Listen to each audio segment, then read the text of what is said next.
Hermela ammallee inteessu adabatti inteessu singa'u amma bakka waan baay'ee gootettaa Abrahaam sin barbaadu sin jedhee yeroo ibba sitti meera garuu gurri kee naga'u gurra tokko nageeffattee gurra tokkoon angalaastaa yeroo hundayyuu sin barbaadu sin jaaladhu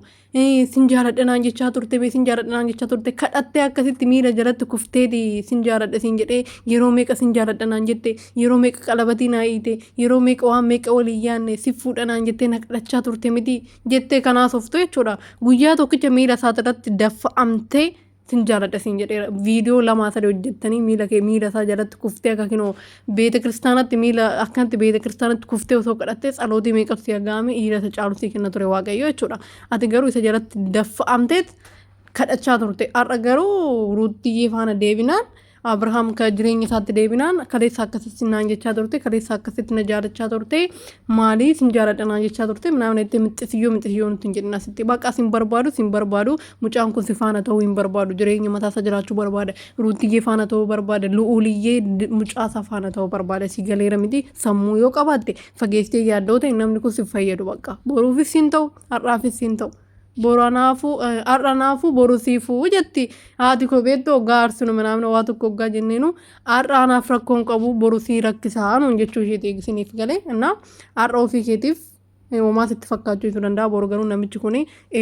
osoo illee si fuudhee jireenya godhattanii wanti inni si godhu tokko iyyuu hin jiru si galee akkuma ruutii kan ruutii hin taane namichi kun abbaa manaa siif ta'uu hin danda'u amma immoo ofitti deebi'ee ruutiidha abbaa manaa ta'uu haa tazagaajjee sifaa siin barbaadu siin jechaa jira sammuu qabdoote sammuu qabdu malee ati qafoodha dingaayii qafoodhaati bakka chaarjarii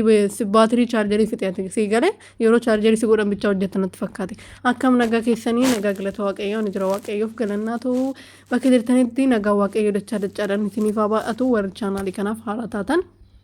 subscribe share like gochaati maatii akka taatanan isin gaafadha jechuudha subscribe godhaa jajjabeessaa obboleessa koo yeroo hundoon isin gaafadha nan qaaressitanii isinan jaaladha kabajamaadha kanaafiyyuu amma karaa waree kootiin deebi'aa wareen koo har'aa dammoo heermeelladha heermeellaa osoo waa'ee heermeellaa yeroo naasoo bakka waanuma ta'etu bakka fayyaa osoo man jiru waan ta'e jijjiire na aarsa zimmiidheetuma waa'ee heermeellaa yeroo naasoo jechuudha maaliif akka ta'e garuu meeku bakka waan gaarii hin qabdu waan nama gammachiisu hin qabdu isin galee waan nama gammachiisu osoo qabaattee itti gammanna bakka kana goote kana jette ammaan waa'ee heermeellaa waan gaarii tokko jedhame miidiyaatti ufte ingirii waggaa tokko erga ishee barree waan gaarii wanta heermeellaa natti motoo naan jedhani wanta heermeellaa wanta gaarii tokko wanta ni mun qabu waan ruutiyyee garuu kuma nan qaba jechuudha wanta ishee yeroo naasoo jammaru zimmiidheetuma bakka waan das nama jedhu keessa kooti uumama beektaan osoo hin yaadin ofeetuma haasa'ama isinii galee innaa heermeellaan dura waggaaftus wanta gaarii ta'in dhufne ammas waan gaarii hojjechaa hin jiru amma immoo hin barbaadamtu hin jaalatamtu kanaafiyyuu Abrahaam irraa fagaadhu jireenya mataa keetii jiraadhu siin jedha yoo hageesse ta'e.